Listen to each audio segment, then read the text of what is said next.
തീർച്ചയായും നമ്മുടെ ഒരു വലത് കൈ അല്ലെങ്കിൽ ഒരു ധൈര്യം നഷ്ടപ്പെടുന്ന രീതിയിലുള്ള തോന്നലാണ് VS വേർപെട്ടപ്പോൾ നമുക്കുണ്ടായത്. കാരണം 2001 മുതൽ 2016 വരെ ഒരു നിഴല് പോലെ അദ്ദേഹത്തിൻ്റെ കൂടെ നടന്ന ആളാണ് ഞാൻ. ആ മണ്ഡലത്തിലെ കാര്യങ്ങളൊക്കെ നോക്കിയിട്ട് എന്തെങ്കിലും ഒരു പ്രശ്നം അദ്ദേഹത്തിൻ്റെ ശ്രദ്ധയിൽപ്പെട്ടാൽ ഇത്രമാത്രം അതിൻ്റെ ഒരു ഫോളോ അപ്പ്, തിരുവനന്തപുരത്ത് വന്നാൽ വിളിക്കും, ഇടയ്ക്കിടയ്ക്ക് വിളിക്കും, അതെന്തായി പ്രഭാകര ചോദിക്കും. ആ രീതിയിൽ ഫോളോ അപ്പ് ചെയ്യുന്ന ഒരു മനുഷ്യനാണ്.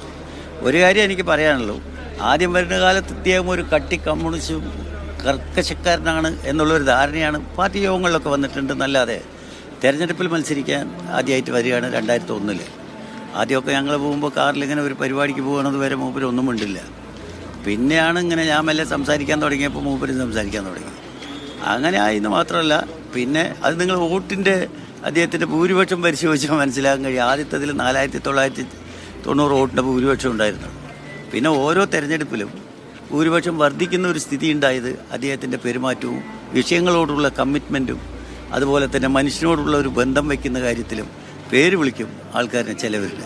അപ്പോൾ ആ രീതിയിലുള്ള ഒരു മനുഷ്യബന്ധം ഒരുപക്ഷെ അദ്ദേഹത്തിൻ്റെ രാഷ്ട്രീയാനുഭവത്തിൻ്റെ ഭാഗമായി അദ്ദേഹം ആർജിച്ച ഒരു വലിയ അമൂല്യ സമ്പത്തായിട്ടാണ് എനിക്ക് തോന്നിയിട്ടുള്ളത്.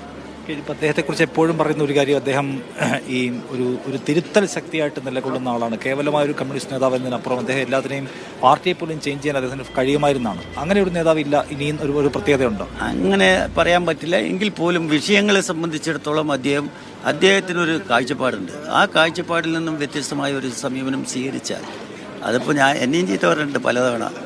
ഞാൻ കേട്ടിട്ടുണ്ട്. ഒരു ദിവസം വല്ലാണ്ട് ചീത്ത പറഞ്ഞപ്പോൾ ഞാൻ VS അടുത്ത് പറഞ്ഞു, VS കാറ് നിർത്താൻ പറയും, ഞാൻ ഇറങ്ങി പോകാൻ പറഞ്ഞിട്ടുണ്ട്. അപ്പോൾ അങ്ങനെയൊക്കെ അനുഭവം, അതൊക്കെ നമുക്കൊരു വലിയ അനുഭവവും സ്നേഹത്തിൻ്റെ ബന്ധമാണ് അതിലൂടെ ഉണ്ടായിട്ടുള്ളത്.